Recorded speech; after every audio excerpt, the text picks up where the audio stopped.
Good morning students. आज का हमारा लेक्चर है pseudo first order reaction.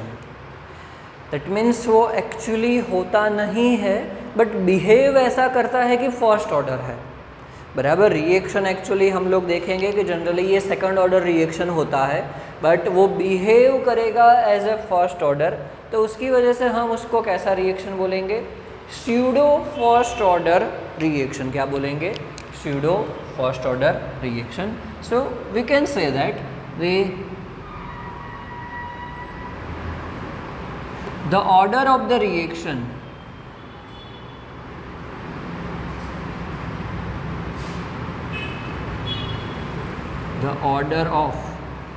reaction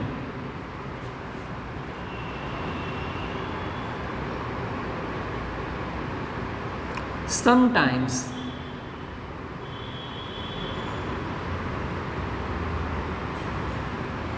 altered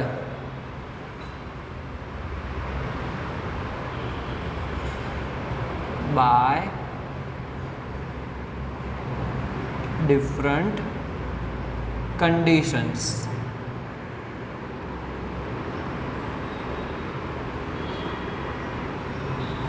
बराबर, तो एक ऐसी ही कंडीशन बनेगी कि जिसकी वजह से क्या होगा कि रिएक्शन स्यूडो फर्स्ट ऑर्डर हो जाएगा। ओके, तो हम लोग यहाँ पे एक बेसिक लाइन लिख सकते हैं कि order of the reaction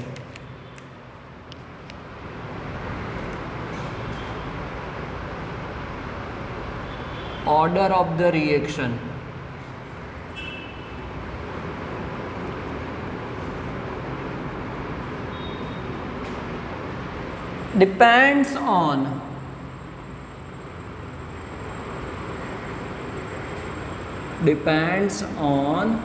the concentration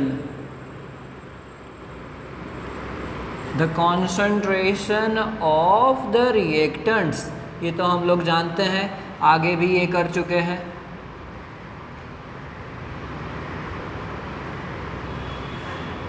बराबर, order of the reaction depend करेगा किसके ऊपर?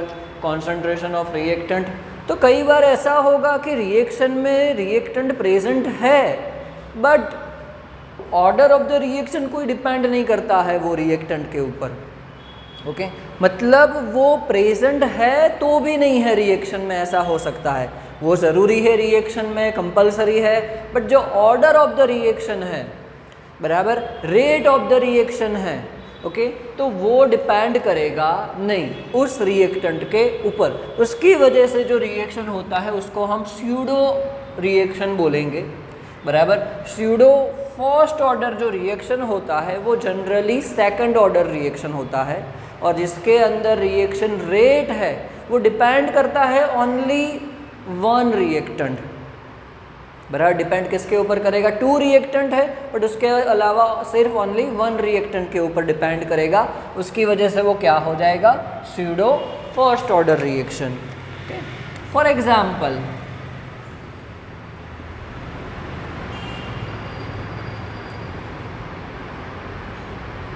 Hydrolysis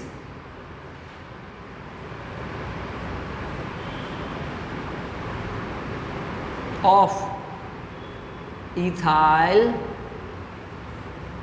acetate। Hydrolysis of ethyl acetate. बराबर, तो हम लोग रिएक्शन लिखते हैं, चलो, के CH3 C double bond C double O CH2 CH3। ये क्या है? इथाइल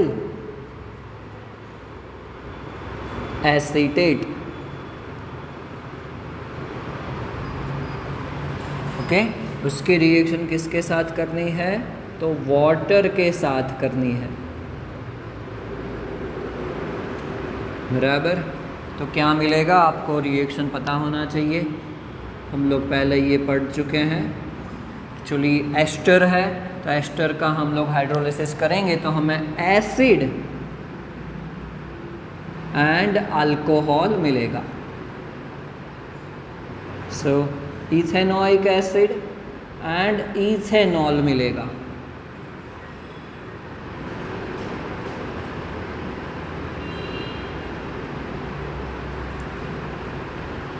ओके, सो अगर हम लोग इनिशियल एंड फाइनल कॉन्सेंट्रेशन ले रहे हैं कि at time t is equal to 0, time t is equal to 0। चलो, concentration of ethyl acid suppose हम लोग मान लेते हैं 0.01 मोल है। सेम वे वाटर मॉलिक्यूल हम लोग ले रहे हैं 10 मोल। चलो, रिएक्शन स्टार्ट भी नहीं हुआ है अभी, तो टाइम 0 है, तो प्रोडक्ट तो बना ही नहीं होगा, तो क्या हो जाएगा, इथेनॉइक एसिड 0 मोल होगा एंड इथेनॉल वो भी क्या होगा, 0 मोल। ओके, सेम वे अगर हम लोग time t is equal to t ले रहे हैं, रिएक्शन स्टार्ट हो गया है, ख़त्म भी हो गया है t टाइम पे, तो इथाइल एसिड तो पूरा हाइड्रोलाइज हो गया, तो 0 मोल बचेगा। वाटर मॉलिक्यूल कितना यूज़ हुआ है, तो 9.99 मोल बाकी बचा होगा। वाटर मॉलिक्यूल कितना प्रोडक्ट मिला होगा आपको, 0.01 mole ethanoic acid and 0.01 mole ethanol. Okay, तो बेसिकली बात करें इसकी, तो देख सकते हो आप कि वाटर की कॉन्सेंट्रेशन क्या थी, 10 मोल थी। 10 मोल हमने लिया था और उसमें से कन्वर्ट क्या हुआ, 9.99 मोल। मतलब वो ऑलमोस्ट क्या है, सिमिलर है, कॉन्सेंट्रेशन चेंज ही नहीं हो रहा है। Okay, so we can say that in the reaction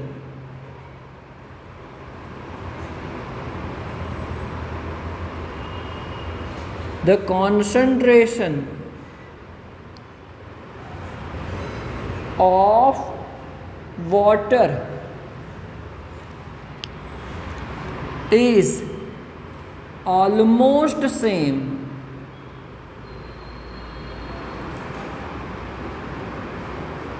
before and after the reaction, before and after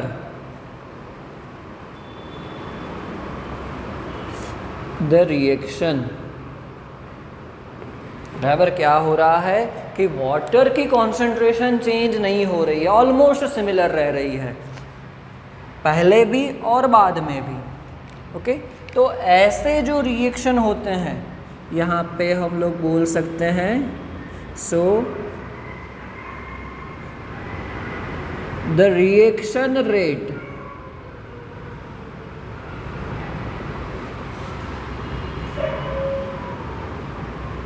depends only on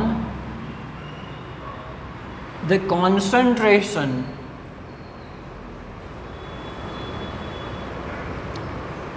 ethyl acetate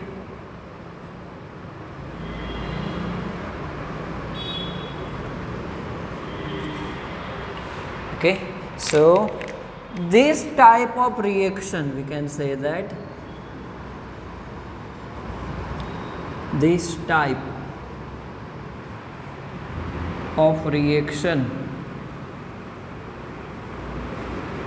is known as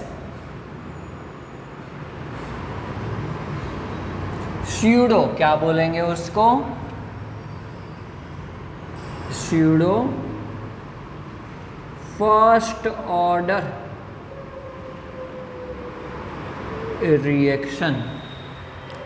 this type of reaction is known as pseudo first order reaction. कि depend करेगा सिर्फ और सिर्फ एक ही reactant की concentration के ऊपर। तो अगर हमें यहाँ पे लिखना है कि रिएक्शन रेट और rate of reaction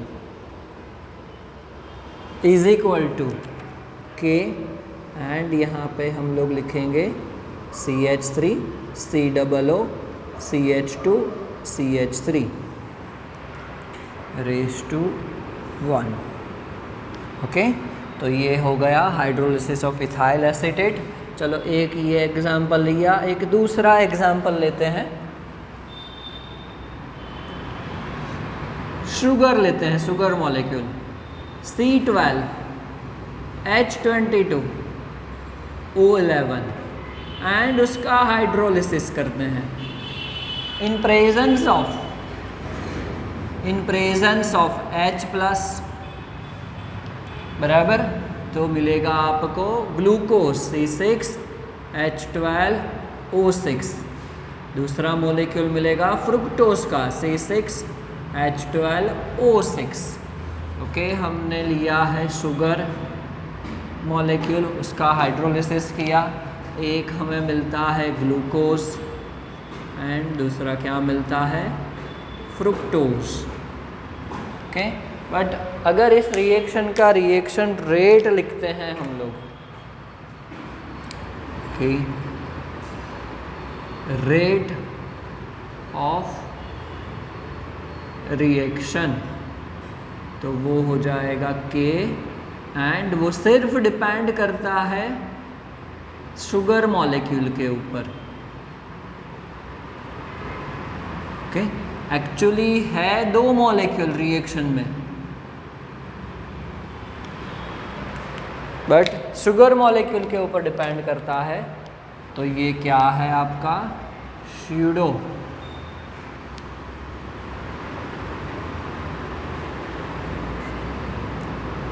first order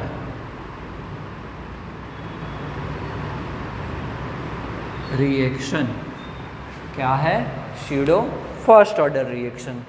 okay, तो इसके ऊपर से बहुत सारे क्वेश्चन पूछे जाते हैं MCQ में जनरली, बराबर। तो याद रखना कि जब भी वाटर मॉलिक्यूल इन्वॉल्व होता है तो उसकी कॉन्सेंट्रेशन ऑलमोस्ट सिमिलर रहती है थ्रू रिएक्शन।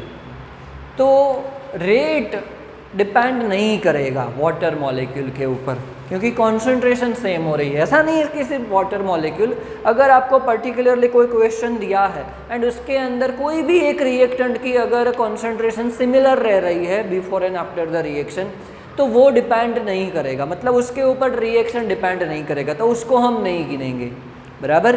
तो सपोज यहाँ पे सिर्फ 2 ही मॉलिक्यूल है और उसके से अंदर एक वाटर है और हमें पता है कि उसकी कॉन्सेंट्रेशन के ऊपर डिपेंड नहीं कर रहा है, तो एक्चुअली सेकंड है, बट वो कैसे बिहेव करेगा, फर्स्ट ऑर्डर की तरह, तो उसको हम बोलेंगे स्यूडो फर्स्ट ऑर्डर रिएक्शन, बराबर। बट अगर ऐसा है कि आपको 3 रिएक्टेंट दिए हैं, उसके अंदर एक वाटर है और वाटर की कॉन्सेंट्रेशन के ऊपर डिपेंड नहीं करता है, तो वो स्यूडो सेकंड ऑर्डर रिएक्शन हो जाएगा। क्या, स्यूडो सेकंड ऑर्डर। तो ये याद रखना है, देखना है कि रिएक्टेंट क्या है, कितने दिए हैं, उसके बाद आप rate of the reaction and कौन से टाइप का रिएक्शन है वो आप डिसाइड कर सकते हो, बराबर। तो वैसे सिंपल क्वेश्चन है, इतना डिफ़िकल्ट नहीं है। आगे हम लोग ज़्यादा डिटेल में पढ़ेंगे, बट नेक्स्ट टाइम से हम लोग क्या करेंगे, एक्सरसाइज स्टार्ट करने वाले हैं, क्योंकि बेसिक टॉपिक्स चैप्टर के सारे ख़त्म हो चुके हैं। एक्सरसाइज नेक्स्ट लेक्चर से स्टार्ट करेंगे। Okay, thank you.